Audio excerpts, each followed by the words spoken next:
Hi, everyone, and welcome to tonight's show. I hope you have plenty of questions for me. There should be plenty of questions. It is going, especially if you are in my region or further south, even a little further north. Bees are bringing in pollen, they're building up. Sometimes they're swarming. I haven't lost a swarm yet, but boy, we are starting to get close. I've seen a lot of queen cells. We're pulling colonies back. We're seeing a little bit of red bud nectar right now, and the autumn olive buds are starting to swell. And the autumn olive is usually what shoots off a lot of our first swarms, and two, fills up our first supers. So it is go time here in Tennessee, and I hope you guys are having a good time.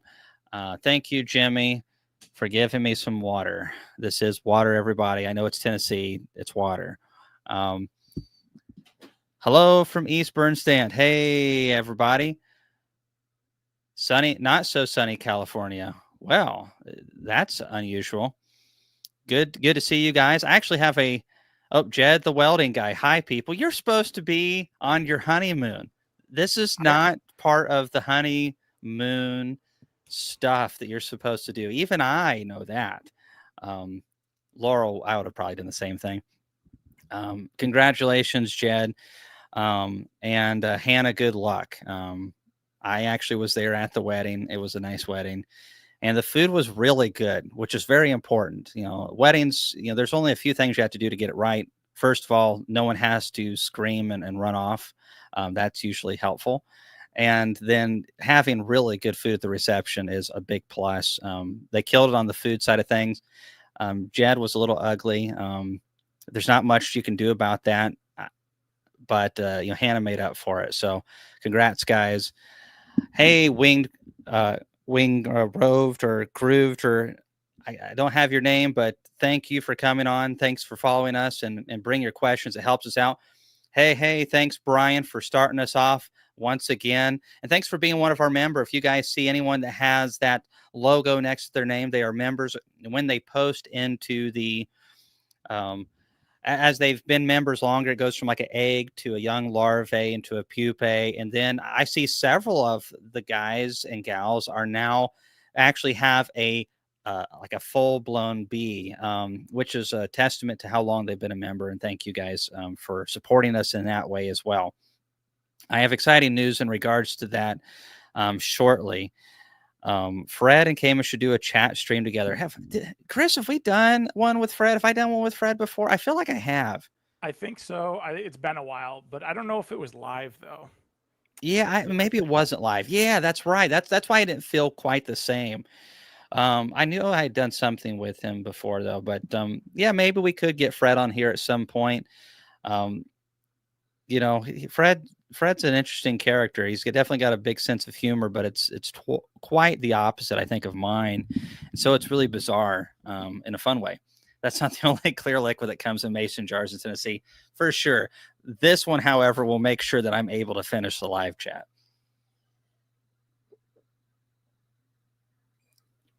Kingston, Tennessee. Lots of stuff going on here in Tennessee. Oh, a sweet semi truck show this week at the Kentucky Expo Center. I wish I had time to go to some of those stuff. And I guess I could if I stopped keeping bees. That's my favorite part of the whole year. And hey, it's Josh Hager with the Bearded Bee Works. I actually have some of your, yep, there it is right there.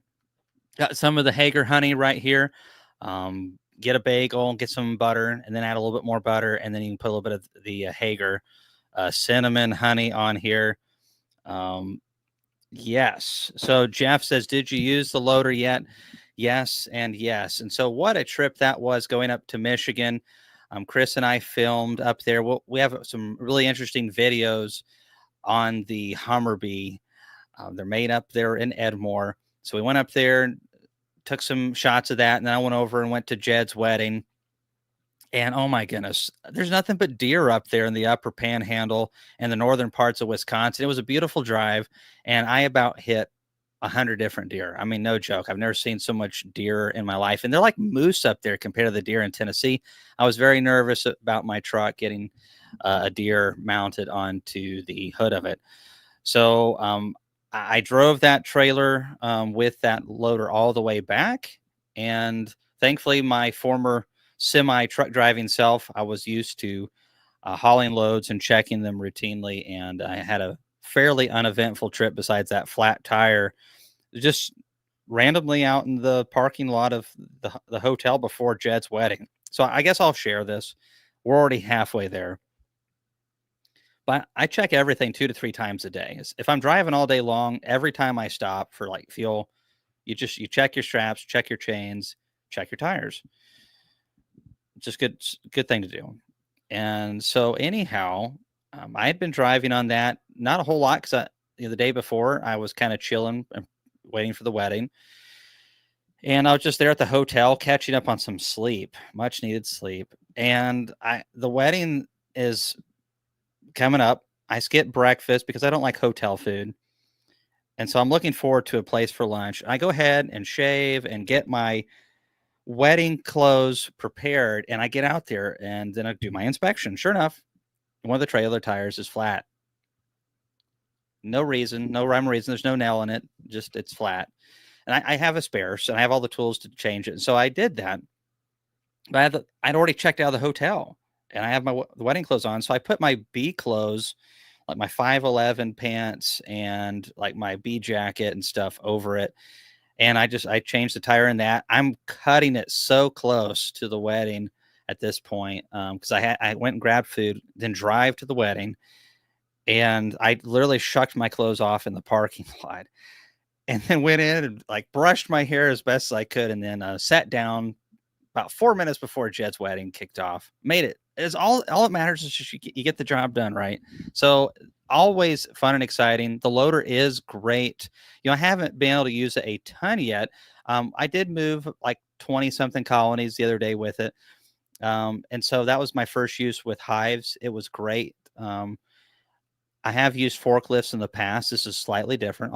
Every model of forklift is different. And so I'm taking it slow. I think it's a good idea. I'm getting the ropes. I did offload 2 pallets of deep boxes I still need to assemble. And I have moved a tote of syrup on and off of a truck with it. Compared to, I mean, we've been doing this all the hard way. We've been pumping things onto the truck, pumping things off of the truck. If we have a pallet of boxes, we're hand offloading every piece down onto another pallet. And hey, that works. We've done it for years. But to be able to do these things in a fraction of a second compared to what it would have taken us otherwise, it's awesome. Wisconsin. Exactly. Venison and cheese go good together. Man, absolutely. It's an interesting culture up there. It's all of that is 100% true to anyone who says don't pick on them. Hey, you're not picking on them if it's facts. I can stop by the way through to give you some pointers. Yeah. If you need some marriage pointers, I got the tips, man. I got like 14 years ahead of you. Booked that trip to Australia yet? No trips to Australia yet. Chris, how are we on questions? We got some questions lined up. How to keep bees? No honey. Yeah, I got two of them for you here. One starting from Dennis. Okay. Go ahead and read it out to me if you don't mind, Chris. Not at all. Hey, Cayman, how many open air hives have you seen? I got to see my first one, and I'll be removing it next week. Huh. So, I have seen 1 or 2 here in Tennessee over the last 20 odd years, but I've never seen one survive. The weirdest thing I've ever seen is one go through in a tractor tire or like a diesel tank or something like that. But they're a little bit more enclosed, but still not the greatest insulation. The tire would be a lot more than the just the diesel tank, excuse me. And so I think Tennessee's a little rough for that. Maybe if it has something over to keep the rain off of it and stuff, and it was a strong colony, it probably would survive here. I think it's mild enough. As long as it could get the wind and the rain off of it, it was strong. I think it would last in Tennessee. But typically, you're going to see that further south. It's just not very common to see it this far north. And honestly, bees don't prefer that too, and they would prefer something else. So bees typically only do that after something weird's happened, or they just can't find a good location. Period. Next question. Got one here from Michael. Are there any good studies on why bees abscond? I don't know of like a compilation of different reasons bees abscond. If anyone knows of that, that would be really nice to see. I do, from reading a lot of books and also talking to a lot of beekeepers, there are a few different common reasons that bees abscond. One of them is heat. If you have a massive double deep colony and it's 100 degrees outside, and you have the entrance closed down really low, and they cannot keep the integrity of that brood nest cool enough, they will abscond. It doesn't matter if they have brood; they'll just leave, and then the brood's still there. And it's not a swarm; they've absconded because they just cannot control the temperature of their hive in that environment. I've only seen that happen to me one time, and I had the entrance reduced way too small. I see some of these people online, and it's like a strong double deep, and they've got it reduced down to like that. And I'm just like, guys, those bees need some air. It's a lot. Bees generate so much heat. It's impressive. The main reason would be virus loads due to typically high mite loads that inject high viral loads into the bees. And so we've done a lot of tests. I'll be real quick about this because many of you probably heard this before. But you can get a package here in Tennessee, just a standard Italian package, and it'll look great until about September, and you'll have very low mite loads, detectable mite loads in June. In July, they'll be a little bit higher, and by August, it's definitely time to treat that package. And the colony looks good, but you won't hardly see any mites. But then by the time we get to late September, the bees, the brood patterns look awful. You're seeing deformed wing virus. We're seeing some larvae that it looks really nasty as well, sickly or dying in the cell. And bees are programmed when they get multiple times they will abscond in lesser ways. So towards the end of the year, when you have bees going into winter, you got your winter bees and you got old bees that they're too old. They can't become winter bees at this point. At some point, they leave, and those old bees are gone, and they know that the colony doesn't need them anymore. So the old bees are history, and they just know when their usefulness is run out. Well, bees that have a lot of viruses or are sickly run themselves out of the colonies as well. If they can fly, they fly off. If they can't, they crawl onto the ground in front of the colony.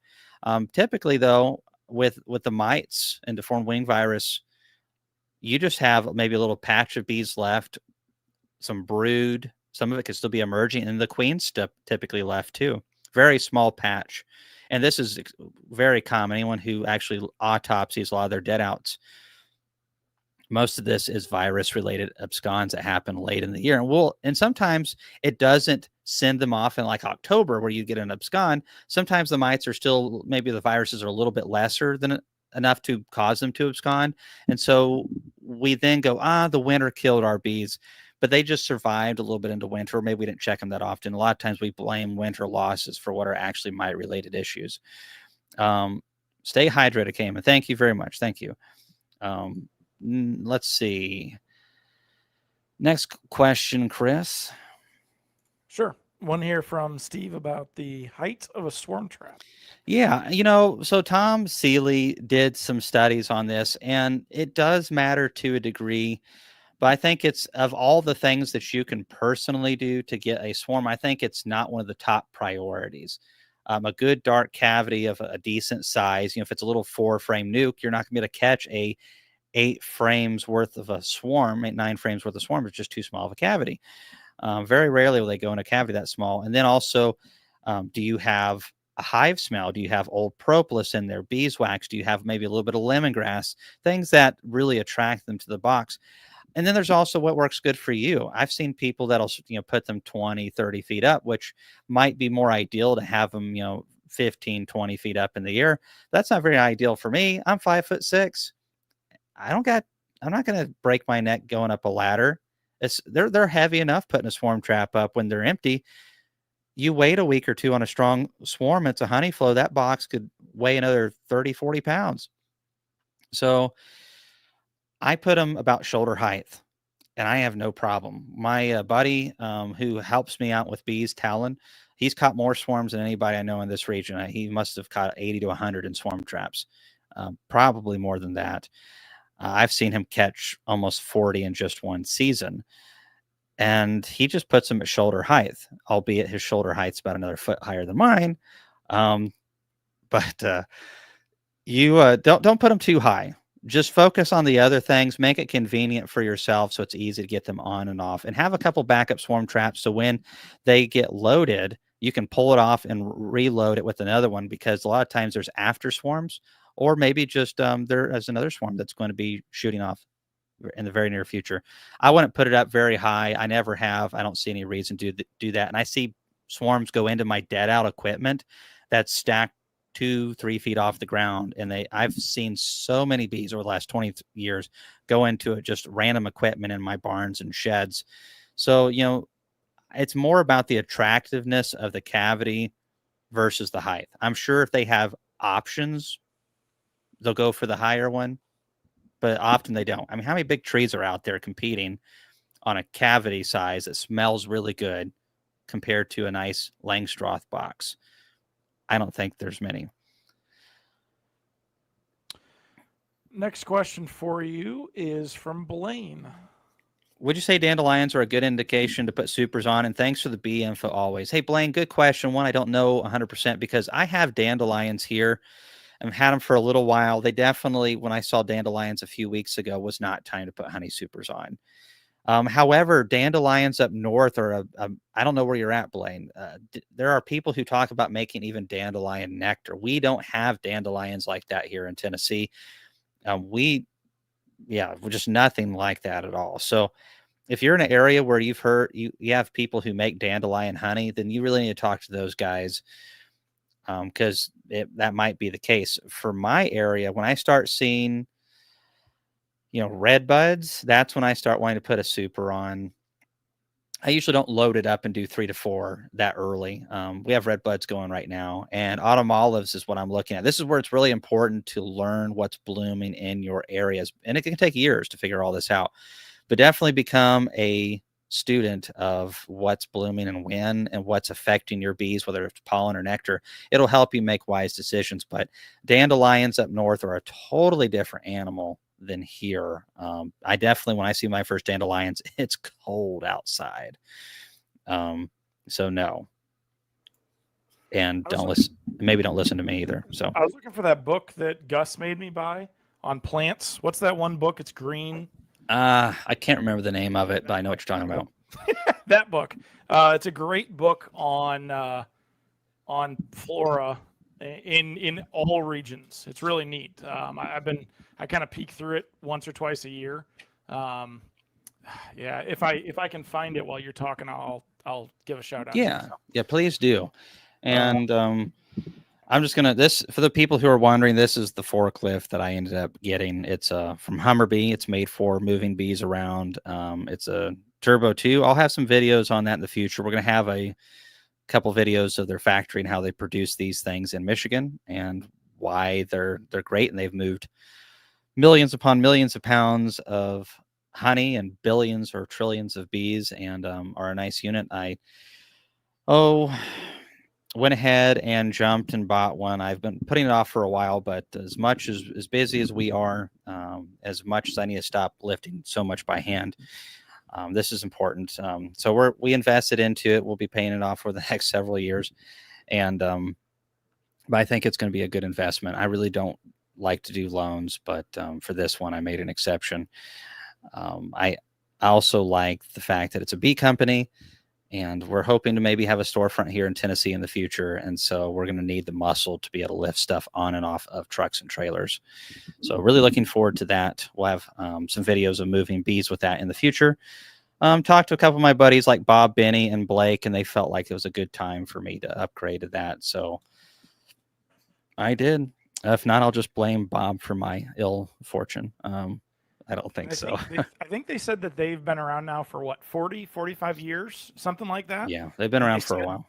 And they said that when we were up there, they said that they had rolled out over 4,000 of these machines And like the guy was telling you and I that serial number 1 had just come back into the shop the week before we were there for just a tune-up. So just what a testament to those machines and their capability. So that's awesome. So we got a question here from 57 Thunder Chief. Yep, you got it. So I saw that one, going for it. I'm going to blow my nose. I know people say that honey cures allergies. You know, some people say it's definitely an over exaggeration. I deal with allergies late March every year. I've tried all kinds of stuff. Can't seem to shake it. I eat honey all the time. So excuse me as I get some relief.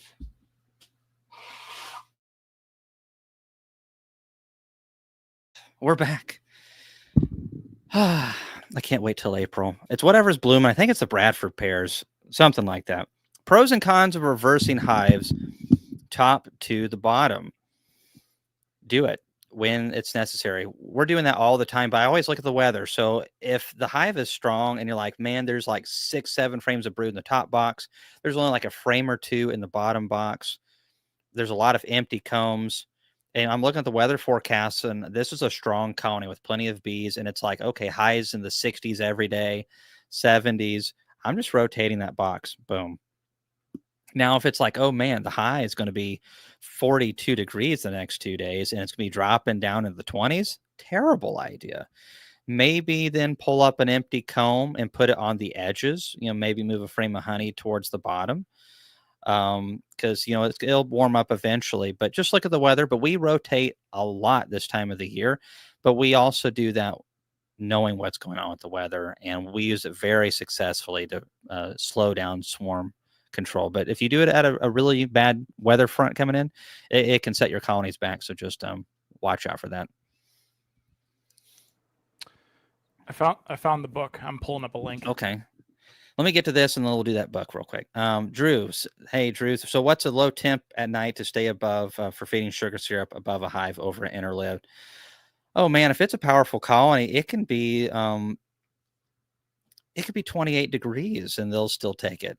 It depends on how far it is from the cluster. Like if it's a bladder, like right on them, and they're a strong colony, they'll warm it up, and they'll suck it down. If it's a bucket and it's a little ways from them, you know, just stick it on anyways, you know, give them some thick stuff. And, you know, I fed when it's getting down to the freezing temperatures, and then it warms up to 55, 60 degrees. No problem. I've seen Ian do it with snow on the ground and several other guys. A lot of it is like, where are you at in your season? How strong is this colony, and what's the future hold? You know, again, 7 to 10 days out. But, you know, if they don't take it because it's too cold, they just don't take it. So that's the way I look at it too with the bucket feeding. The frame feeders now, that does not work good at all in cold weather. So, but yeah, that's kind of what I'm looking for is, you know, if it's getting in the upper, as long as it's getting like 50s and 60 degrees, they'll take it just fine. If you know, if it's only getting up into the 40s, there's no reason to be putting a bucket feeder on. All right, go ahead with your book, Chris. The book is Honey Plants of North America by John H. Lavelle. Yes, 1926. It's dense. It's what is it, 400 and some pages, but it's really good.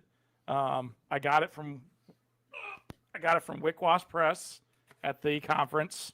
Unfortunately, it's not on their website right now. So, but I'll give them a nice plug there. But yeah, it's not cheap book, but it's really, really good. I mean, it is quite detailed on all the plants and what they do and kind of what region of the correct North America they're at and that kind of stuff. It's cool. It goes state by state, so you can literally go right directly to a state and get exactly some good information. Again, this was published in 1926, and it's still great. So yeah.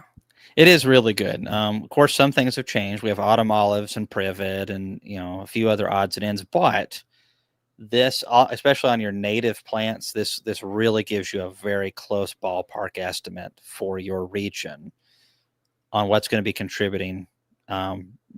He is basically considered in this genre of beekeeping the guy. His literature is the best in this area. And I think, unfortunately, we just don't have enough people doing that kind of stuff right now. It'd be really wonderful to have an updated version of this. Get Gus But writing that.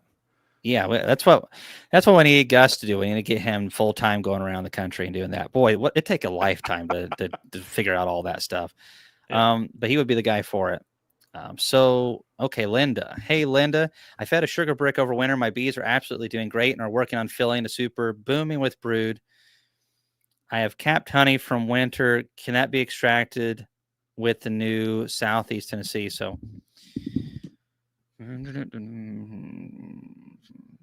all right. So if you have capped honey and you know that it's honey, that's one thing. But if you're feeding sugar bricks, probably, I wouldn't do it, because you're going to have some sugar syrup in there. Now, I have had some people that are like first year beekeepers and are like, we know that we have one super. This is our first year. We like to pull some honey, just like 3 or 4 frames. We feel like there's probably about 2 quarts of sugar syrup that probably went up into the super, but there's about 2.5 gallons of stuff up there. So probably you're looking at maybe 5 to 10% contamination.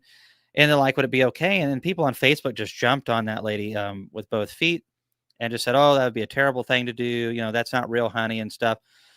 And she was just wanting to extract some for herself and for her families and friends. And I'm like, these people who are saying this is a terrible thing, I think as long as you don't mark it as honey, you can use it. And, for your own personal self, it'll still be mostly honey, probably. It depends on how much you fed. These people who are complaining about it probably were drinking a Diet Coke with high fructose corn syrup. I guess they don't use that. They use aspartame and other things in there. A Dr. Pepper, whatever, and all kinds of other stuff. But if you're going to sell it, definitely not. And then what you could do is extract that and then use it to feed back to the bees later, like dilute it down 1 part of that with 1 part of water. And that'd be a little bit thinner than a 1-to-1. And now you'd have a really nice feed later to get comb drawn or to beef them up for the next winter.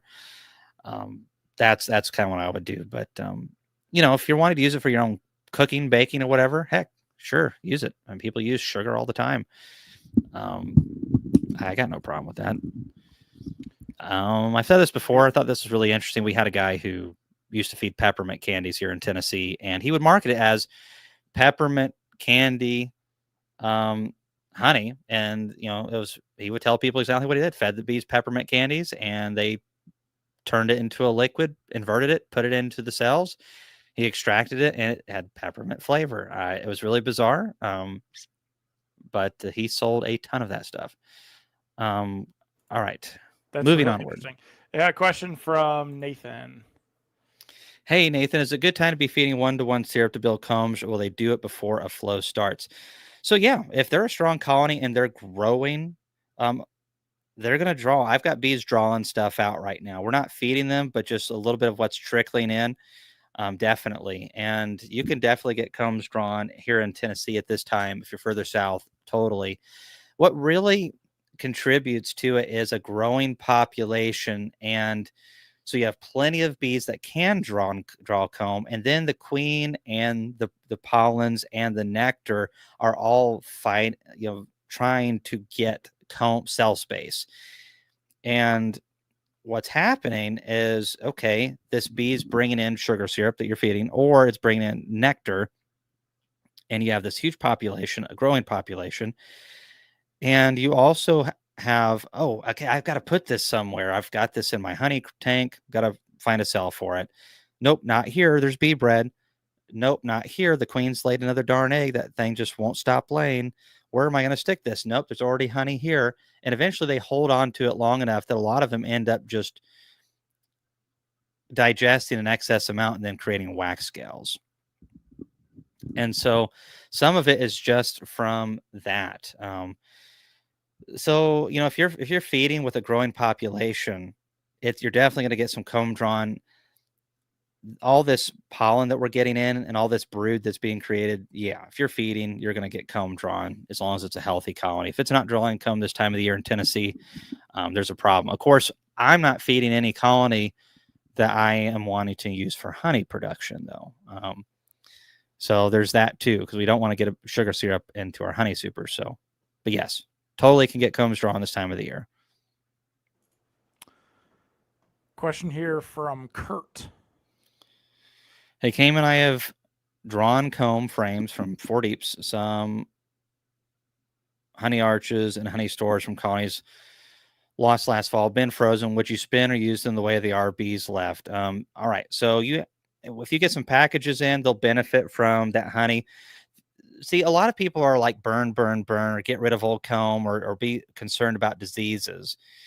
If it's been sitting for a long time, the main thing to watch out for is American foul brood. And if you study that, there's some telltale signs if you have it or not. We don't see that a whole lot for a lot of reasons. One, because bees, I think, are hardier than they used to be. They have to be to survive all varroa and these tougher things. And also, our combs are a lot younger than they used to be. Beekeepers used to keep combs for 20 and 30 years. And people talk about, oh my goodness, that comb's 4 years old. The bees won't use it beyond 4 years. They've obviously not read any of the old literature. And they've obviously never tried, because I've had combs that have been over a decade and the bees use them. So use this stuff. Unless it's American foul brood, I reuse everything. I've never had American foul brood, so I reuse everything. Unless it's just absolutely destroyed by wax moss, I reuse it. And viruses don't persist in the combs long term. So if it was viruses through mites that have killed your colony, that's not going to be present by next spring. If you're getting packages or nukes, they can really benefit from those combs and from the honey, especially if it's a package. Don't just, and that'll give them a huge boost. Just don't give a nuke tons of honey, because they're going to need some drawn combs as well. So, maybe spread the honey out a little bit and all that kind of stuff. But yeah, oh yeah, I use it all the time. Country roads outdoors. In a northern hive, a queen can stop laying for 2 to 3 months. That is a brood break, and a lengthy one. Do you think that break would be long enough to kill all mites? So it's not. They are able to persist for many months on a brood break. However, it's a great time for you to use oxalic acid vapor or a product while they're exposed. And it does affect the mite populations for sure. I mean, the longer the mites don't live forever, so the longer there is a break, the older they get and the less reproductive cycles they can have once they start again. Or some of them who've already been around a while don't make it through that period. So it does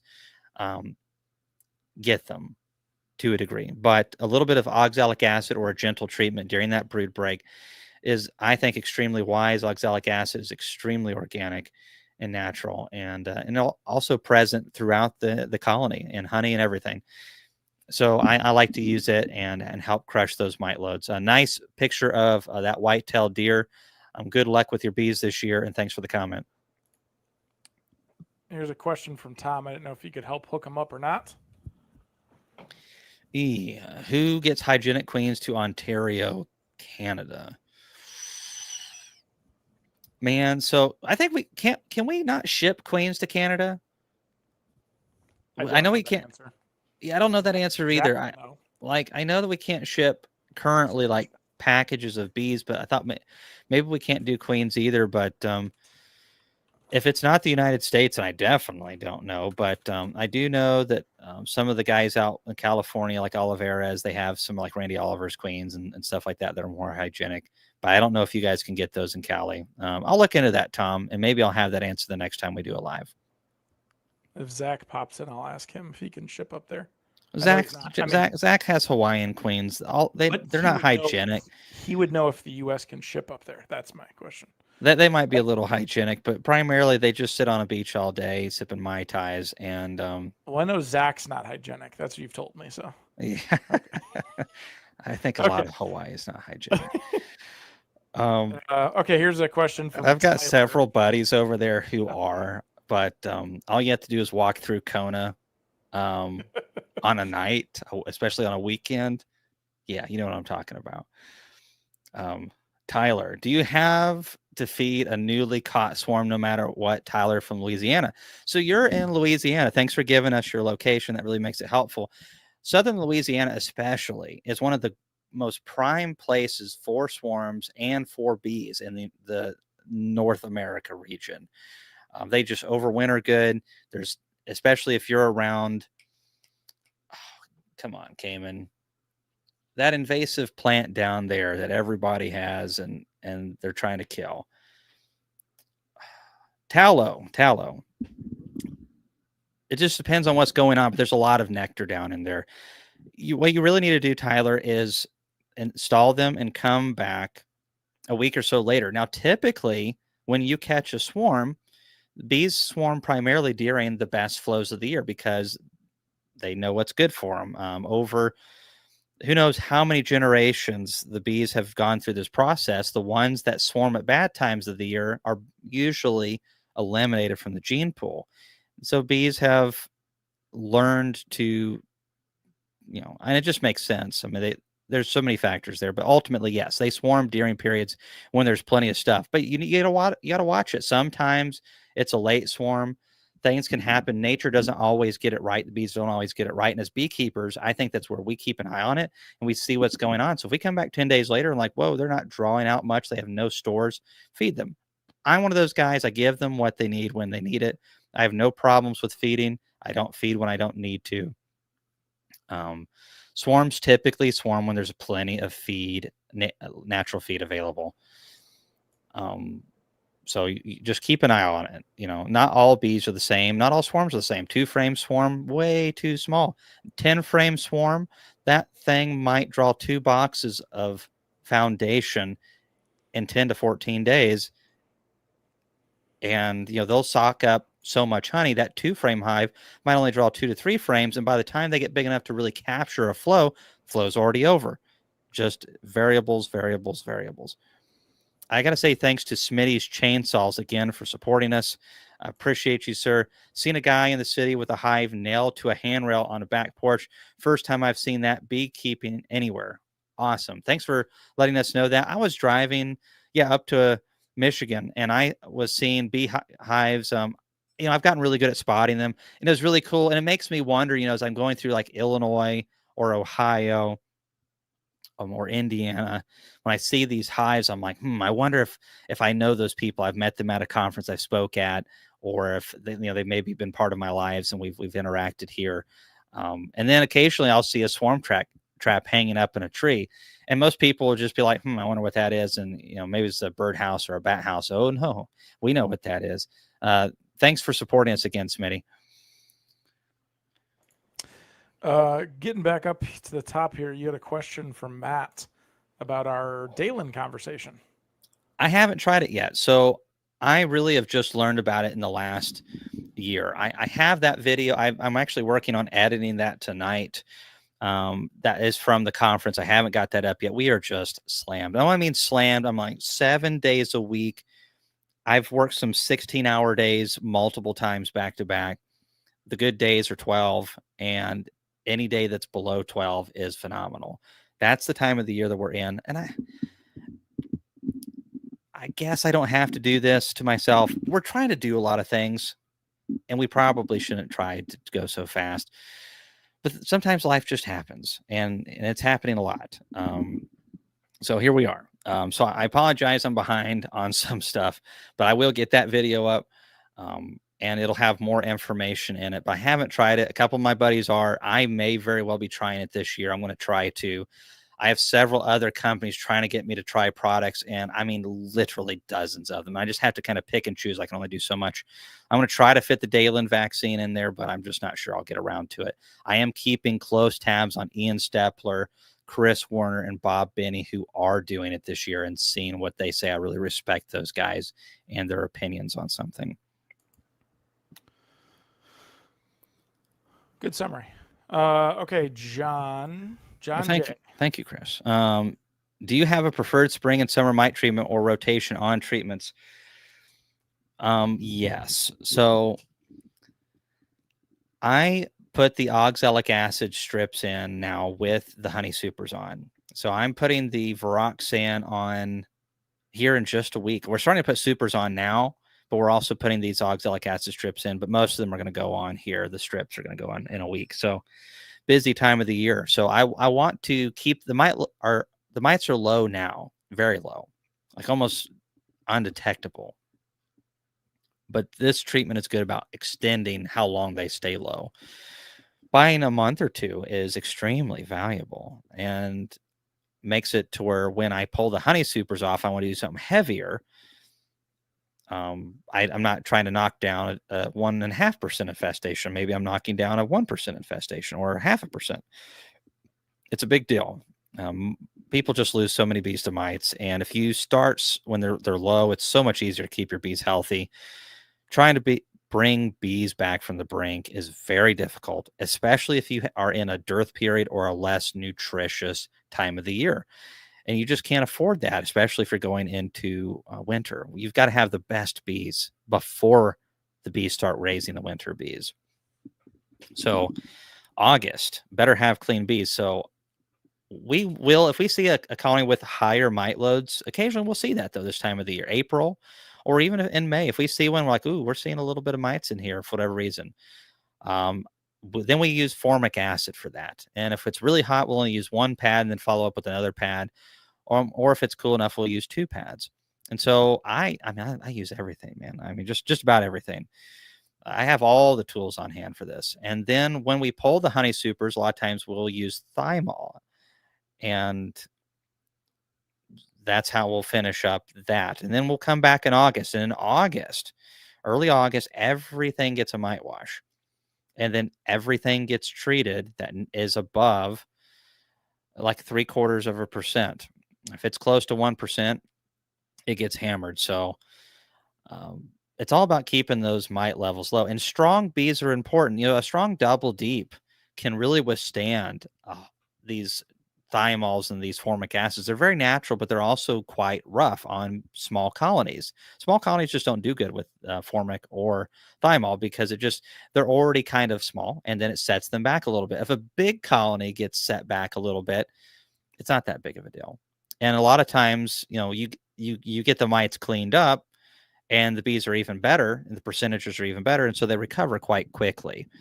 So I'm really focused on keeping really strong colonies and keeping mites low at all times. I spend extra money to do that. However, the bees look really good and I like it. I really like it. That's pretty much what I do right there. I don't use Apivar because it just doesn't work for me anymore. It hasn't worked multiple testings. Bob's tested it. However, I did get news. Apivar is coming out with a new product, a 2.0 version, and it's supposed to be hotter on the initial drop, and it's supposed to be better. It's going to be releasing in the future. It is a synthetic miticide. I'm kind of trying to figure out how to just live without the synthetics personally, though. I've used them from time to time in the past. I would just really like to get to the acids and the stuff like that because when they break down, it doesn't get in my comb. Formic, oxalic acid, these things aren't building into my wax. If I can use them with honey supers on, it's very safe. Just natural stuff. So I'm trying to dial my operation around that. And I think how I can do that is by using the oxalic acid extended release products. I really like the cardboard strips better than the sponges. The sponges do help. I just don't like the sponges themselves because you have to scrape them out. And then if you're trying to manipulate frames, they're in the way. I like the cardboard strips better, but that's just my personal opinion. Both of them work as long as the mite loads are low. Paul, thanks for supporting us again. It's nice to have you back on YouTube regularly this year.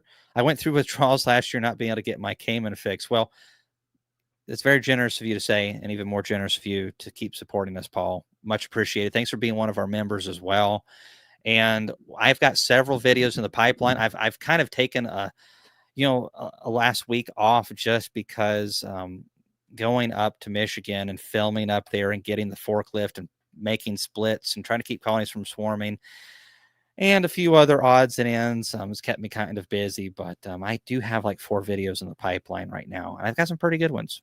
One of them, on that note, is on the Apame pollen trap that also doubles as a small hive beetle trap that doubles as a screen bottom board that can close off good and also is really easy to move around, move your hive around because it closes very easily, and then you can open it up and still have plenty of ventilation to move your bees. And I've used it many, many times. And so pretty much, thank you, Chris. And so you can get 15% off going through and using Pollen 15. I've got videos on how to use the pollen traps, and the diatomaceous earth has been surprisingly effective. Nothing will eliminate all the small hive beetles, but it made a impressive difference. In the first month, I must have killed close to 100 beetles, dropping into that diatomaceous earth in that little board, and I just was really blown away. The only thing I can figure on why it was that effective is, oh, thank you, Chris. The bees are a strong colony is constantly bullying these beetles. They just can't outright, rip them apart. Boy, I wish. But probably bees that could rip apart a small hive beetle will be something we wouldn't want coming after us. Fair enough. And so they're bullying them though, and they're harassing them and pushing them away from the colony. And some of these beetles are getting pushed down and dropping through that screen into that diatomaceous earth, where they die a slow and painful death. Yeah. So it doesn't eliminate all of them, but it definitely lowers the numbers. And I like having the screen bottom board, of course, for the stuff. So people do see me do recommendations for products and stuff like that. These are ones that I've tried and tested. I've now used Apame for 4 to 5 years. It's, it's not for everybody, but I can say I've used them a lot. They're very durable. They're strong and quite nice. And they don't rot either. And it's a bottom board. So whenever you don't need it for pollen or anything else, it's still a bottom board. So I do like that. It's my favorite plastic component in the hive that is not foundation, which is just the backbone of what we do. But on that note, I have been seeing these ads go around. I've had a lot of people comment on this. Premier came out a few years ago and filmed me on their Premier product. And, I've learned a lot of stuff along the way. I still buy a lot of the Premier product, but I'm going to be honest with you guys too. So I love the boxes. I'm putting together almost 500 this year of the Premier boxes. If I want to put a box together, I really like the Premiers because they just go together so well.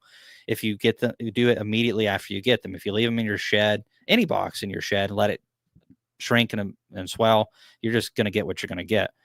But I think they go together really well. I only have to put a few screws in them and boom, they're great. I already did a video of that. Jimmy's able to help me out a lot with that, and Kathleen.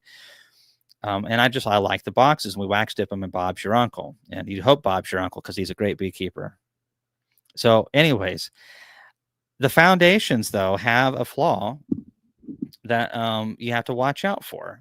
They're good in a lot of ways. The wax coating's good. I've had good success with the Premier. But it's an extruded plastic versus a injection mold. The injection molds have to be thicker, the way that it's designed to handle all the process. I won't bore you with all the details. The problem with the extruded stuff is it's more prone to warping. So if you set it out in the sun, it's going to warp even faster. Now, you shouldn't be setting it out in the sun, but if you stack these up, you need to make sure they're stacked flat. And the problem is like if you have small hive beetles sliding them out and you want to reuse them, we have a much harder time with the extruded Premier on reusing them versus something like an acorn or something like that. The Man Lake, whatever they use for their plastic, extremely brittle. So the Premier and the Man Lake are very brittle. It's not that you can't reuse them. You just have to be a lot more careful.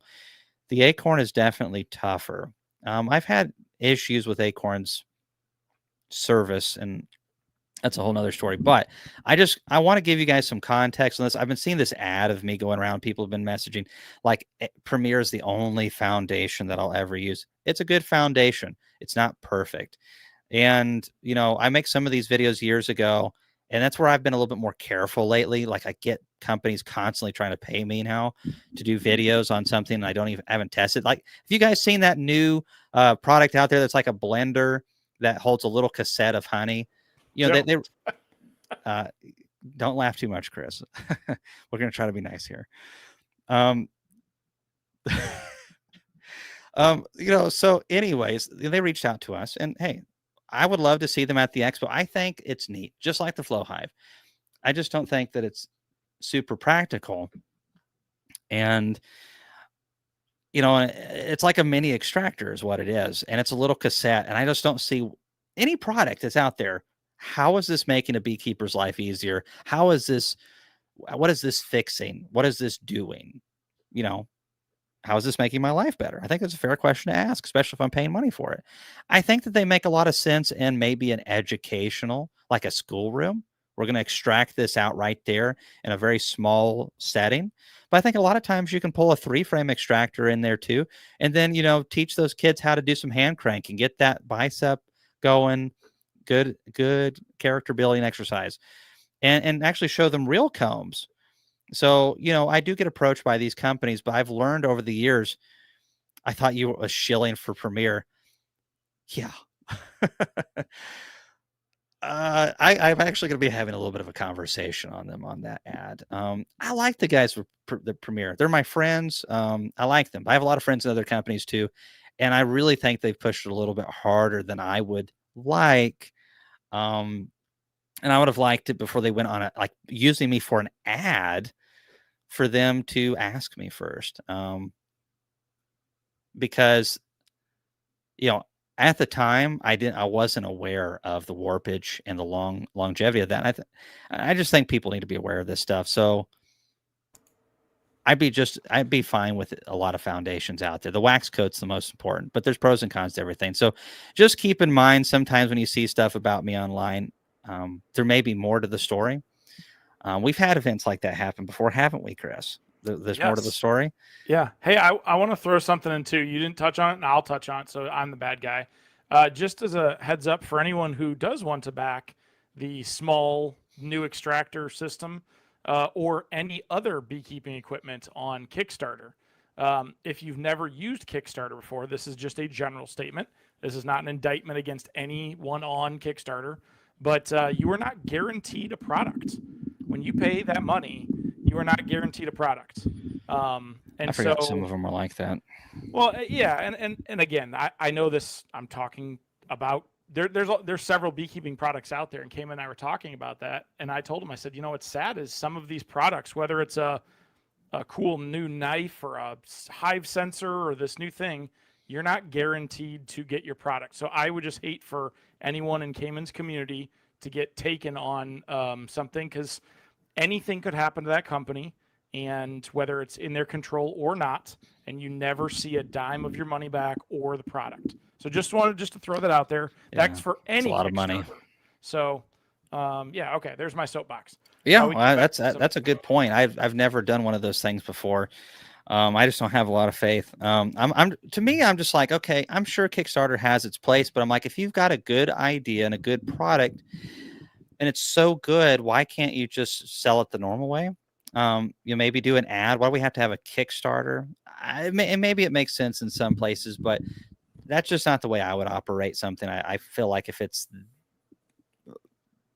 contingent on people, giving me X amount of tens or hundreds or millions of dollars before I can get it off the ground, then I shouldn't be doing it. But hey, it's 2025. Anything goes. All right, we'll just stop with that. Okay. You're derailing the whole train. I know. So Kentucky bees here. Yeah. Let's do that. Get back on track there. Whew. I do need to say one thing real quick. Because I did make mention in the past that I was going to be having a video post-conference about the happenings of Hive Life and the Bee Expo and me and all that kind of stuff. And since then, certain individuals haven't fulfilled their obligations, and we've had to go into another lawsuit to ensure things are getting done like they're supposed to. And so while that's going on, things are getting pushed back yet again. It's amazing how long these things take, especially when not everybody wants it to be over with. But that will happen. At this point, I don't know. It's a waiting game. Apparently, some people aren't in a hurry. So we're just going about our business. But once it's over for the third time or fourth time, We will have more information about that. And thanks for hanging out with us. We're very excited. Chris and I have been working very hard, and mostly Chris, on the Bee Expo and prepping for this next year in Louisville. And it's going to be awesome. Chris, you've been doing awesome, and really communicating with the team, our team, and the expo folks, and the decorators. Yes, thank you, sir. Thank you, the coffee guru. But you bring any more of those Cayman stickers, and we're going to have issues, man. I can get some other coffee. It might not be as good, but at least, I'm going to have, like, in the contract, no Cayman face stickers this year. And it's like 3,000 or 4,000 of them. It's like a disease. I was Anyways. giving them out. I was giving them out to Hummerbee. I know. We went to Hummerbee, and you're like, hey, guy, I'm trying to be a professional here. Like, I actually have my stuff together. We all know that I don't, but they don't know that. It's Hummerbee, a respected forklift company. We go in there like we're professional YouTubers, and we're going to film and document this stuff and, do some good advertising for them on this American company and all this stuff. And then Chris is like, oh, yeah, here's a fat stack of 20 of Cayman's faces. And, yeah, thanks, Chris.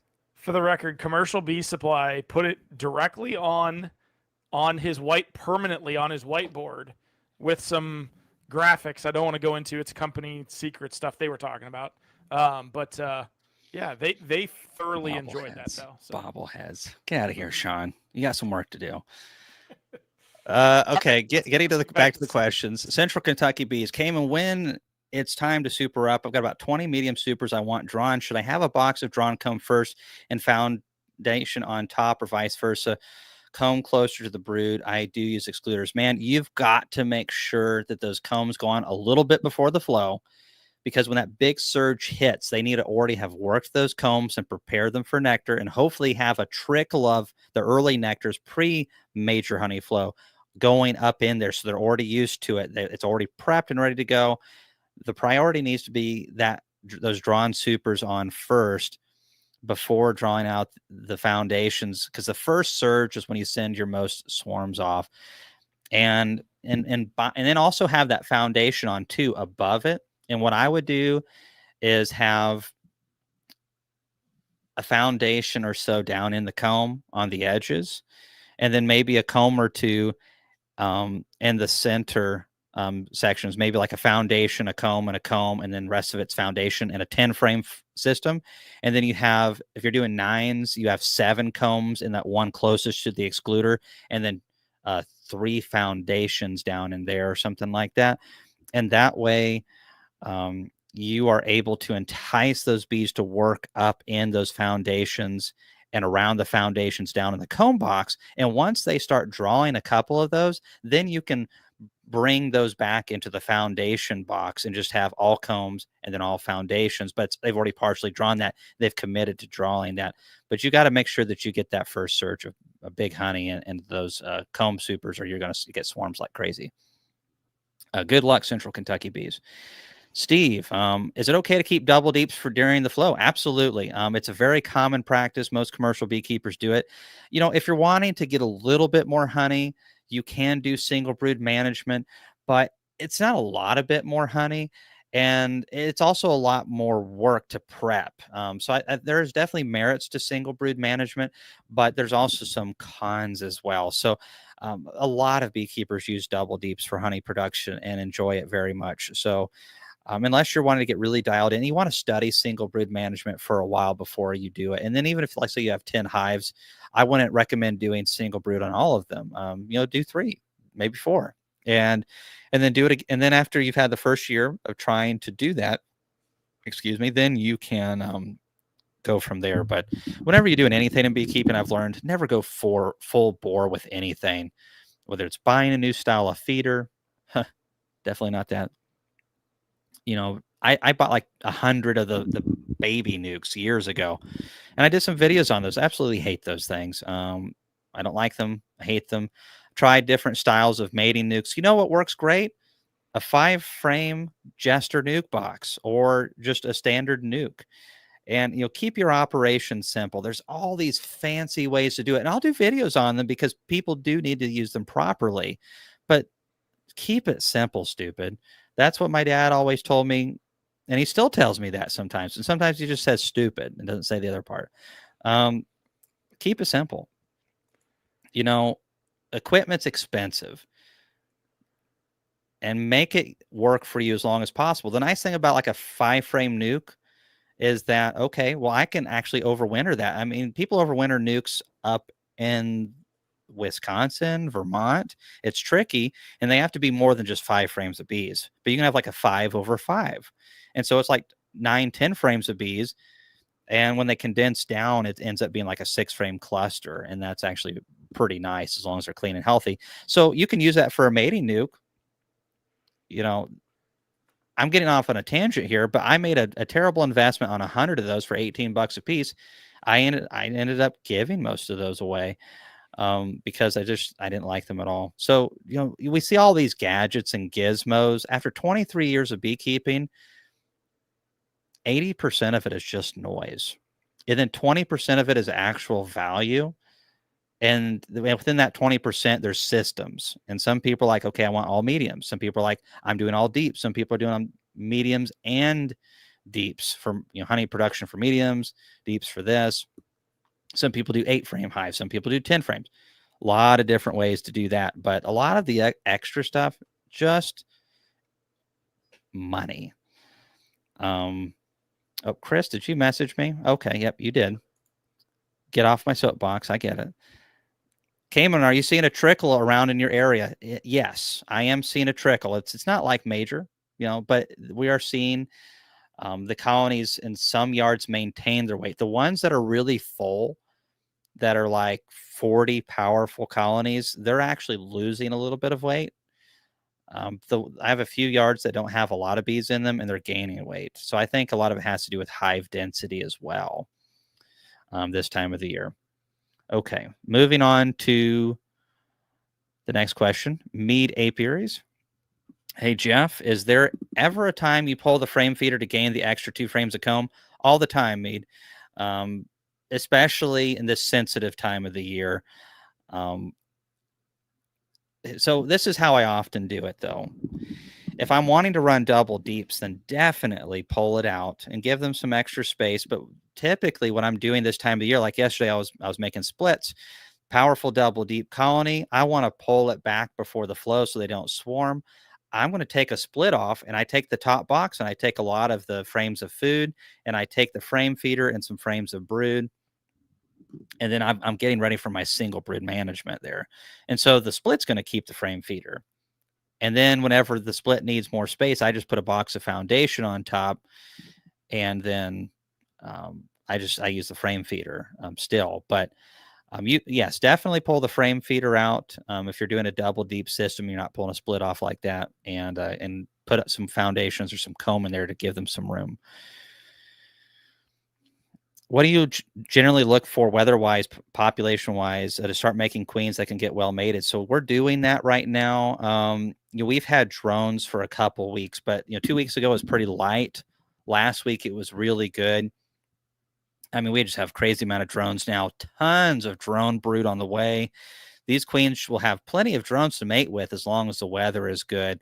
And so, I want to see good spring weather consistently. My flow is about a week to 10 days away. And so I've started raising my queens about 2 weeks before the flow, the honey flow. That's typically what I go by. But every year it can adjust by a week or two. So just watch it. And when you think, okay, this is what I could push it to, do it a week later. Pushing it ends well sometimes, and sometimes it doesn't. So I don't like to do that. It's not worth the work and frustration of missing it, even if you only miss it 1 out of every 3 years. So, especially for a smaller beekeeper, if you can afford to wait a little bit, wait a week or two, it's where you're getting consistent flying days. They don't have to have 7 good flying days, but they need to have, like 3 good flying days a week on the low end, because they've got to have some good flying weather to get mated. The queens usually go multiple times out and get mated, probably multiple different days. So you just got to make sure those queens get well mated, or it's just all for naught. Hey, Troy, already doing that. Go Falls. Okay. Well, I don't care about basketball, so if you want the Vols to win basketball, knock yourself out. You guys have it. I don't care. Um, I'm all about the college football, and even not that much these days with all the way things are going with that. Basically, it's all bees now, and if it's not my kids and it's not bees, I don't have time for it. We'll take you as a Buckeye fan. It's okay. If it Mm-hmm. makes you feeling better, your former state literally lost every single player on their basketball team this year to graduation or transfer portal. So something must be wrong with that coach because that's real weird. Huh? Or it's just because Alabama focuses on a college football and we're not a basketball college. I don't No, know. no, no, no, no, no. Alabama's playing Duke right now. I'm talking about Indiana. I said your former team. That was my former team. Well, you lived in Indiana originally.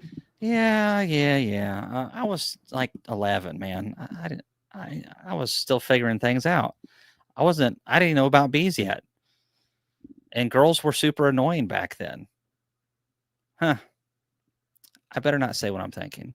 Um, Laurel come in here and smack the stupid out of me. Roll Tide. There we go. A man of culture. Oh gosh. Hey Jared, good to see you. Yes, Muddy Pond. Good time to be grafting right now, Jared. We are underway with that. I think we've had a good build up. Bees have gotten a lot of pollen in there. It's time to graft, man. So good timing. I'm crossing our fingers that we all get some good flying weather once our queens emerge from the cells.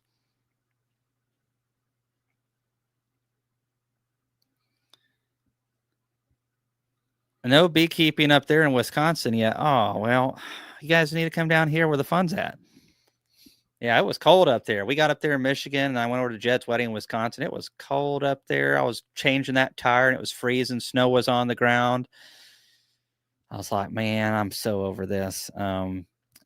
Anyways. Chris, did you already this is really old, so maybe you've already done that. Did you already put the Yeah. book? Okay. Yeah, and I'll verbally. It is in the chat, but I'll verbally say it again. We were talking about a book called Honey Plants of North America by John H. Lavelle from 1926. It's a fantastic book about literally plants that help the honeybees in North America. So great book. Cool, Not cheap. cool. Not cheap though. Yeah, not cheap, but the best book of its kind that I've seen. And many of my friends who are very smart agree. So, are they really that smart if they're my friends? Interesting. Oh, I just had someone text me and tell me how wrong I was about beekeeping. Oh, Gus is really smart. So Gus is really smart. He just doesn't think he is. It's so weird. Um, so on that note, there's a question by the Tar Heel beekeeper, Randy Southard.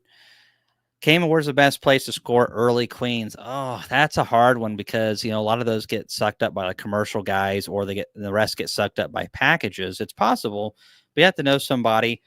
Um, Randy helps me at the conference. So Randy, send me a text. I may know where a few of them are. And on that note, he is. Let's see here. March 5th. Oh, so Randy, when are you doing another wax dipping event? So Randy, wax dips equipment there in North Carolina. Randy, why don't you make a comment down below and let us know when you're doing another wax dipping event over there in North Carolina for anyone who has needs wax dipped equipment. I think it's worth the investment, and this is my personal opinion. I really do not like to see all the Chinese stuff of Amazon purchased for two reasons.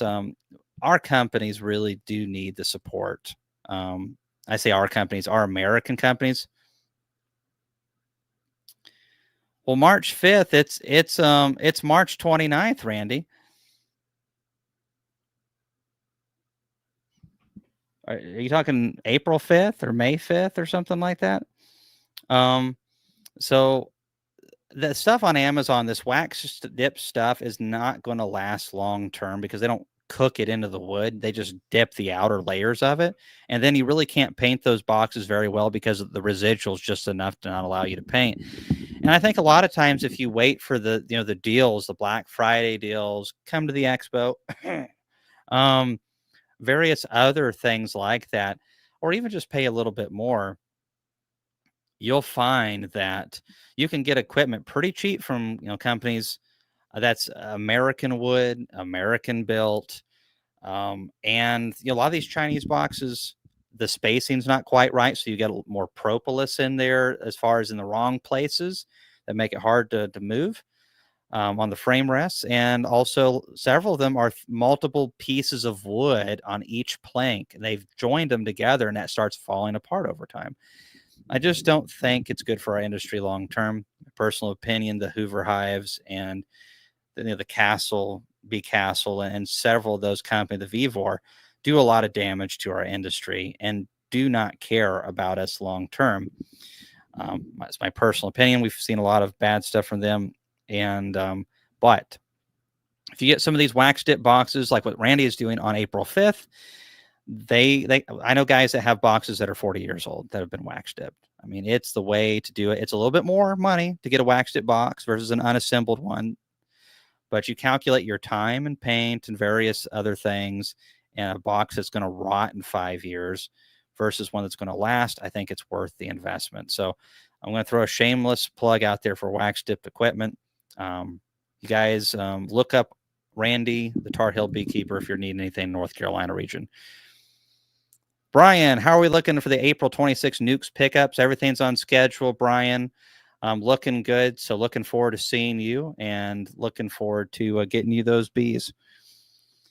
We did have a little bit of a hitch on the early ones. That's for next Saturday. So the really early bees are this coming Saturday. And then April 26th, everything's on schedule for that. And we have a few of those left, but not a lot. So those are just my bees. We don't have any of the Corys left or anything like that.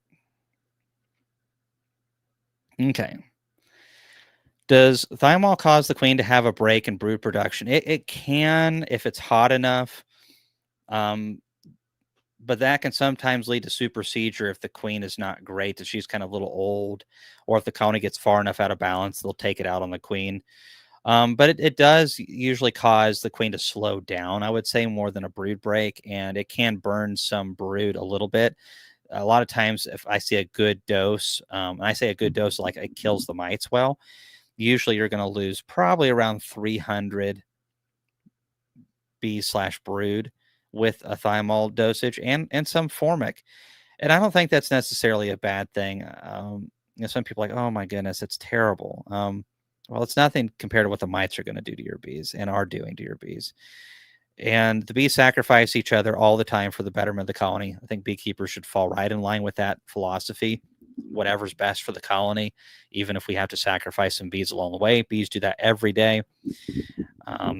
So let's do that as well. And I think a lot of times it's a thymol as it gets drugged through the colony like it's supposed to. Some of it, a big glob of it, will probably touch a cell and it'll burn that pupae or larvae in there. And then that's where you get the brood loss. I don't think it's as much from the off-gassing as it is from the physical contact. Okay. Lots of questions to still get to. I'm going to try to crank through these. How important is it to designate drone frames, and how do you get them starting to use it? They're still using regular brood frames for drones. So, Craig, I really don't use those. So I can't really tell you.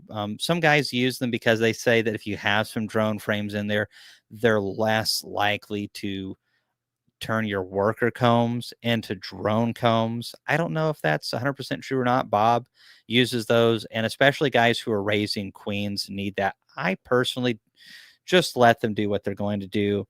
If I get a really nasty comb, of course, I'll cycle it out, but we typically don't have issues with that. And I don't use drone combs. So usually a designated drone comb is going to go on the closer to the wall, not to the wall. It'll be the next one over in the 9th or the 2nd position. but I don't really use them. I have drones through the colony, and it might help with some things. Bob's really got the best probably information on that. I know he uses them.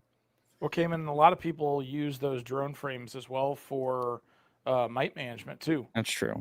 They let them draw it out early, and then they kill their first round of drones, especially if you're not raising queens. I'm not saying that's good or bad.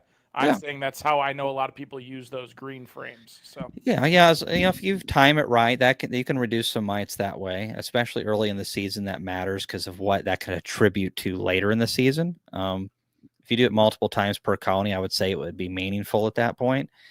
Of course, if you let several rounds be produced because you didn't get around to it, that could also go the opposite direction. I prefer freeze. I have done that in the past, not much, but a little bit. Just freeze it and then let it thaw and then stick it back in there and let them clean it out. But yeah, that's pretty much my thoughts on that. In the future, could you show some videos of the Viroxan strips and through the summer versus the sponges and how they worked for you? So yeah, last year I did a pretty good personal test with both of them. I took 6 colonies that were ridden with mites, and we're talking high mite loads. I mean, you so much as breathe on this colony and mites start falling off of them. No joke. That's how many mites. I mean, the drop per day. And basically what I did is you can stick a tray underneath there with a little bit of oil, vegetable oil, and you can see what the daily mite drop is. Maybe that's 10. Well, then you put your treatment in and you can go, oh, okay, wow, it's now 100. And so you can see, wow, okay, yeah, this treatment's quite effective. And it's a very rudimentary test, but what I did is I took those colonies and I put half of them with the sponges, and then I did half of them with the Viroxan type strips. And to be honest, Viroxan was not out. I was testing another product which will be available in the future. I cannot really say much else, but it's a very similar concept. Yeah, same thing. So anyways, we could visibly, very easily see that the sponges dropped less mites than the cardboard strips. But they did they dropped significantly more mites than what was the natural mite drop for the day. So they definitely were working. I think there's a couple reasons for this, and it's not very hard to get to this conclusion. The bees are chewing up not the sponges, but the strips a lot more aggressively than they chew up the sponges. A lot of the oxalic acid does not get released out of the sponges because the bees just don't chew through them. Now, some hives do. It's kind of weird how they do that. Some hives will like chew through almost the entire sponge and spit it out, but most of the hives do not chew much or at all. And so there's a lot of oxalic acid that does not get released with the cardboard strips. Over time, they just turn the entire strip into pulp. Sometimes they don't get all of it, but they get most of it. They have to chew through it. And I think there's just a lot more contact because of that. And it's down in there amongst the brood. The sponges do not work if you don't have a big colony crossing through them. So if you have a colony that's smaller and that's not crossing up to an upper box constantly, the sponges don't work very well at all. Greg Rogers was one of our presenters at the Bee Expo this year. He presented his research the year before. This year, he went a step further and did Randy's sponges with the 2 sponges versus cut up into 4 pieces, and found that cut up into 4 pieces with more surface area, that there was a higher mite kill. And so we're still learning more about this, but personally, my observations are that the cardboard strips are going to kill more mites in a shorter time frame. I think they both can work, and have Randy's obviously sponges do have a place in the industry. I just like the cardboard strips for what they knock back, and also ease of using. So when I'm going into a 10 frame box that has 2 or 3 strips, whatever it is, if I have sponges, I have to scrape those up because they glue them down to the frames, and across multiple frames, it's a huge pain. So I just with the strips, you don't have to worry about that. So, anyways, just my opinions on them, but I'm going to try to test them more because I need to figure that out for myself. But I'm using a bunch of cardboard strips this year, probably as much as 1,000. And so that'll give me a pretty good idea. Hey, Gil, if you're still on, thank you for the nice comment from Portland, Oregon. So yes and no. I've seen them kill tons of beetles and some not as much. I think it really just depends, and it's not as good as I like it, but I have seen some of those traps just completely full with beetles. But I think it takes a long time to knock them down. And if the beetles are finding food elsewhere, they're probably ignoring the boric acid. I think, and how long is that enticing to them? Does it dry out over 3 to 4 weeks? That might be the trick too, is how long is the bait viable, as in desirable to the beetles? So something to consider.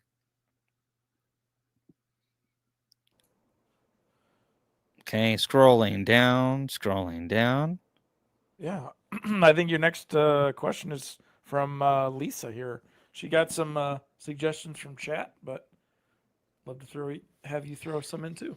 What are your suggestions for a first-time attempt to making comb honey? So, Lisa, good question. Comb honey is awesome, and I had a picture of that on my Facebook recently of some of the comb honey 2x4 sections, and it just turned out absolutely beautiful in those 1-pound rounds.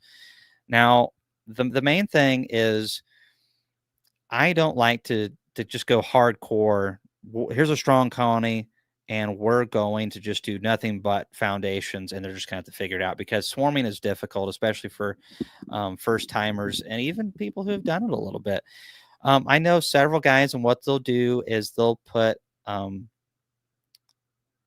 the comb honey foundations, the very thin foundation. I recommend Man Lake for this. They still use the old Kelly machine. I think they make a really good thin foundation. And so put a couple of those in with your comb honey super, your regular combs for your extracted honey. And maybe, if you have 9 up there, have 2 of them in there, and then have 2 and another one above and another above. And then and I know guys that do that. And as long as you have a good honey year, you'll be able to get some that away. And then as the season gets going and they've really committed to the supers, maybe you can put a lot more foundations in there. But ultimately, we want them to get started. It's always the starting of the foundations that's tricky. Once they've got it some drawn, they do a pretty good job of drawing it out and keeping up with it. It's that initial, oh, we've hit foundations. And yeah, we'll start maybe here in a couple of days on it, maybe a little bit here, a little bit there. By then, you've plugged up the brood nest and you've got swarms on your hands. So we like to have somewhere for that early nectar to go and to get those foundations drawn. So maybe you have a couple interspersed with your combs. I think that's a good way to start. And then, okay, yeah, they've started drawing those out. Now maybe we reduce the amount of extracted combs in this hive. We leave maybe 1, put the rest of the extracted supers onto another hive or hives. And now we just have 1 box of extracted combs on this hive. And now those foundations that they've partially drawn already, we just have a whole box of comb honey foundation with the ones they've already started. There's other ways to do this, but comb honey is intense, especially if you don't have a phenomenal flow or you live in a really prime honey area. But it's super rewarding. And if you're doing 2x4 sections like I did, you can get 70 plus sections out of one super. And so you can get a lot. I had one hive that made 2 full shallows of 2x4s, and I had like 150 sections. And so that's pretty good. Good luck, Lisa, and let me know how it goes. Let's see here. Cayman, are you seeing? Yeah, okay, I've already answered that of Jeremy. How about okay, Lisa. Here? Okay, you're to Mike. My hive is under attack by European wasp, yellow jackets. Anything you recommend to head that off? Find them, Mike. There's some poison you can put out there that's safe for your bees. Online, there's some traps. There's pheromone traps for them. There's some meat traps that don't entice bees that will, they'll go into the trap and that'll help reduce the numbers. Ultimately, if you can pinpoint their location where they're coming from, a little bit of organic diesel or kerosene on the nest does wonders. There's other ways to kill them. Soapy water supposedly works. Tannerite works phenomenally. Just please video that, Mike, so we can observe. And make sure you have a camera going because the cameraman always survives. All jokes aside, killing the nest is really important. There's some really cool things I've seen people use, like a plate with a thin layer of soapy water, and they bring in, like you said, some meat. And basically, what it does is it draws them in, and then they can't fly out. And so then they hit the soapy water and they break surface tension and it kills them. But what you have to worry about is it working so well that all the dead yellow jackets become basically a ladder for them to escape it later on. So you have to kind of constantly empty it. But it works. And it's really neat. You can find like a couple of YouTube videos on it. Nice. It's really cool. I hate Very yellow jackets. I hate them. Yeah. So we got one from Glenn. What's a realistic amount of honey you can get if you don't have any drawn medium frames for your super with a good, strong colony in the Ozarks? Thank you. So it just depends on how good the honey flow is and does this colony swarm or not. So you got to try to get them up and drawing these foundations. Don't let if you're starting out with a colony out of winter and you have any supers for them, you need to get them putting on those boxes of foundation and trying to get them to draw that before your flow starts, because they're going to swarm. If they bring all that nectar in and they don't have any place to go with it, they'll start drawing it, but it'll be too late. They might bring in 20 pounds of nectar that day. It's got to go somewhere. On a good blackberry flow, good clover flow, it can happen. So preventing swarming is tricky when you don't have drawn combs. It's tricky even when you do have drawn combs. It's just less tricky. So realistically, it depends on if you can keep the bees together and what the year's like. If you can keep the bees together and you have a good year, you could get 100 pounds if you can do those things. So that's the trick, right? Okay, questions. Keep on going. Tristan Skipworth, I've been doing an experiment with several queen breeds. My carnies are so slow to build up. Do you see this with carnies as well? They are a little bit slower initially, but then they catch up quite well. My carnies are doing great. They are slightly slower in some ways, but they're always in time for my honey flow. If you're wanting to sell bees early, or if you're wanting to go to pollination, yeah, this is why commercial guys typically use Italians, especially for packages and for that stuff. They respond better to feed. They want to raise brood more quickly. But carnies have other advantages too. But yeah, it's fairly normal for carnies to be a little bit slower. Shouldn't be a lot of bit slower though by the time the flow gets around.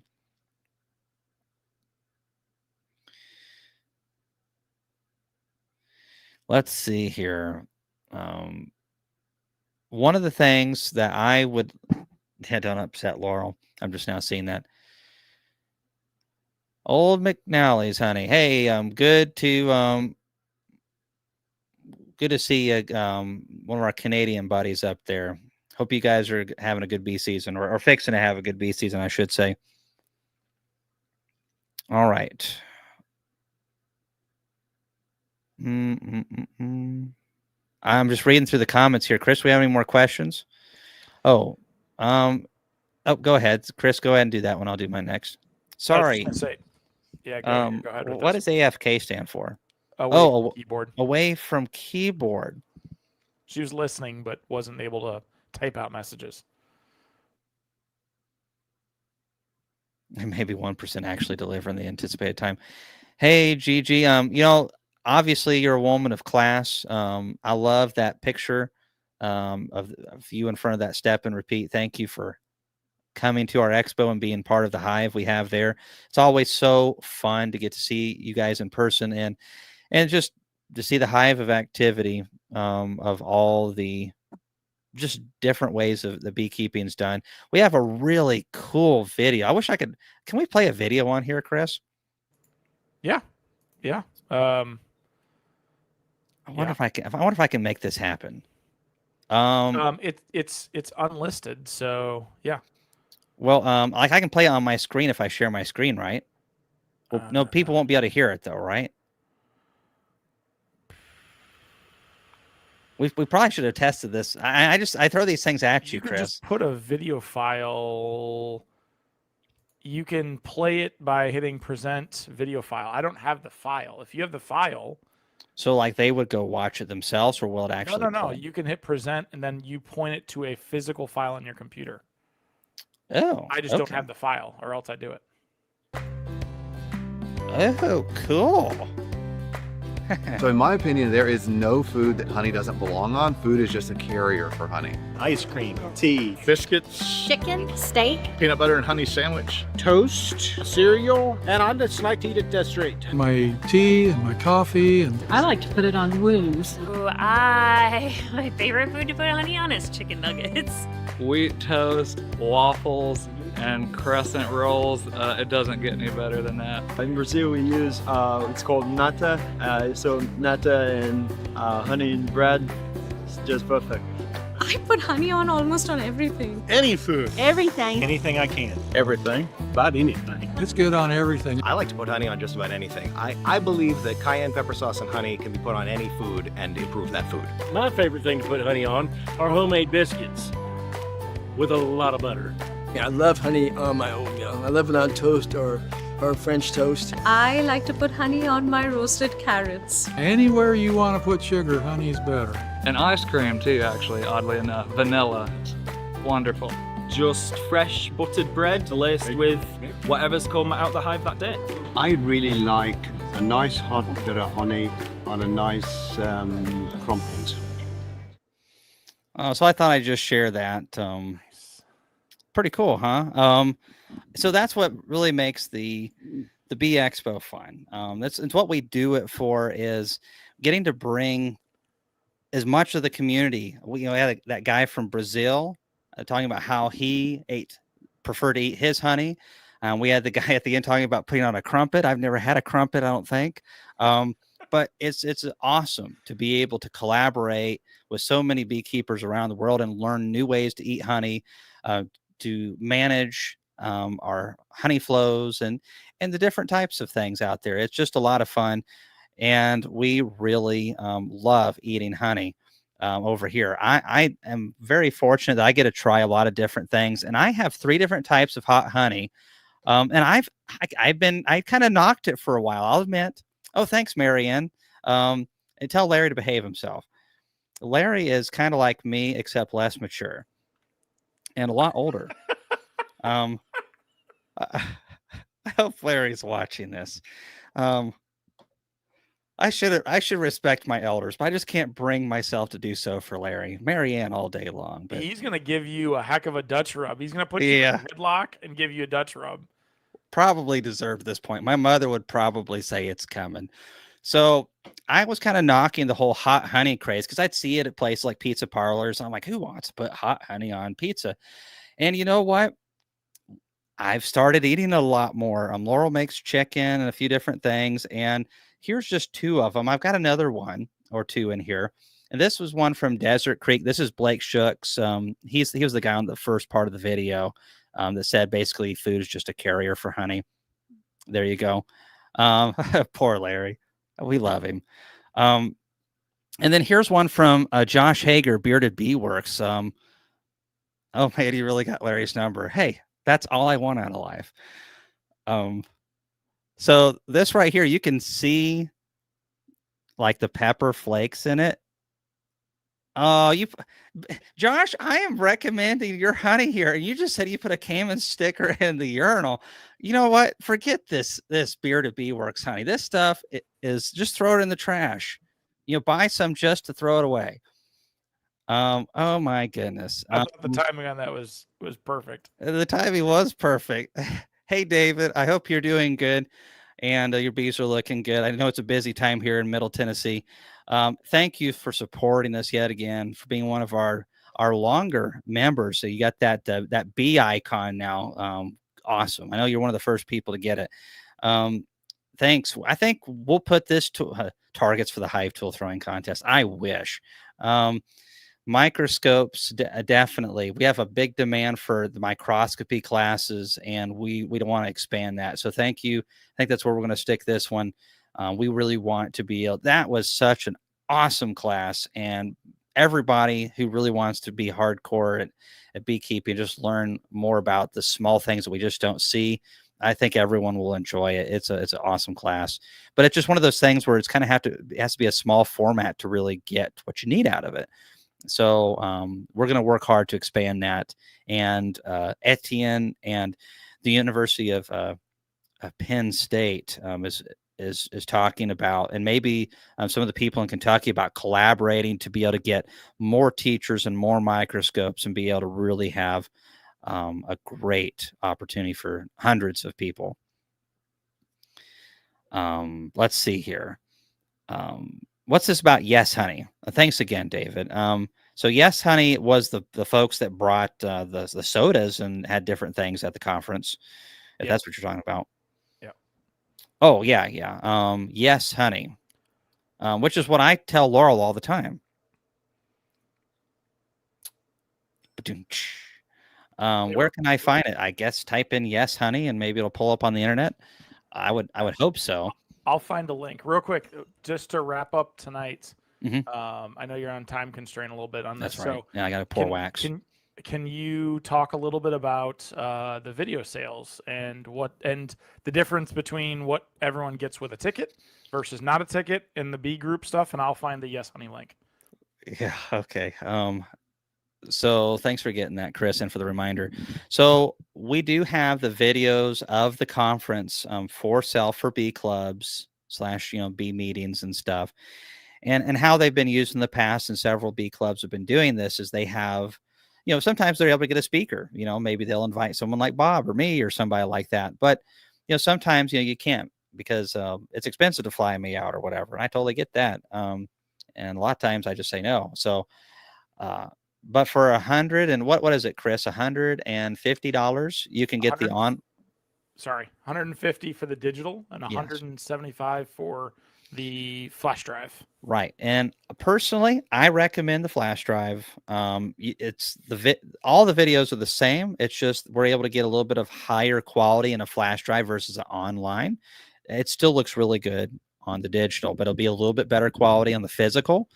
Kind of the rules for this, though, and obviously it's the honor system. We hope that everyone respects it, but it's just supposed to be used for your bee club. It's not to sell. It's not to just give out to everybody. It's definitely not to post on YouTube because I will contact YouTube and have that shut down. I know I can do that, and I don't want to have to do that. I don't have time for that. But it's awesome for bee clubs because you may have 30, 40 members, and these are some great lectures, and then they can watch these with you, and for $150 or $175, your bee club can enjoy these videos. And so you can reach out to Chris at this email that Chris will provide.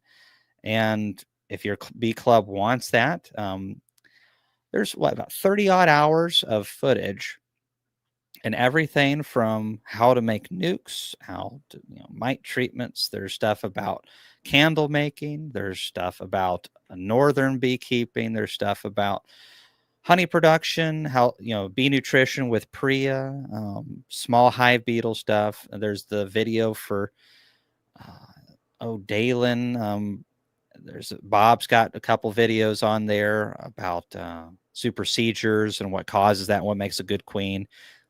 Top shelf stuff. One quick note to add to what you're talking about here. So just to kind of help out some bee clubs, because obviously, good possibility a bee club might not be at a place where there's high-speed internet or great internet at all. That's true. So if you don't buy the flash drive version, you will have to have internet, including when you actually go to watch it. So you won't be able to just download the video or load the video. Unfortunately, that's not available. So if you are someone that potentially doesn't have good internet or consistent internet, then I would definitely opt for the flash drive. There's no way to download, preload, etc. With the digital version. So I got you. So I'm just one of those guys. I like a physical copy. I have to use all this technology. It's 2025. It's the tools that we have to use. But honestly, I like old-fashioned stuff. Where's my VHS? Just pop it in. I remember when DVDs were new. That was awesome. And then there's people like Larry, and he remembers when the phone came out, and it was 2 cans and a string. So anyways, hope you guys are doing good, Larry and Marianne over there in West Virginia, and having a good bee season. And things are, I know you guys are really busy with all the garden stuff that you all do. Larry, don't cut yourself with that chainsaw. I know you're doing all those stunts. Stop juggling so many. You all have a good time. We'll be back in a live chat soon. If you think of some questions between now and the next one, write them down, save them, and be loaded and ready for bear on the next live chat. Thanks for watching, and we'll see you in the next one.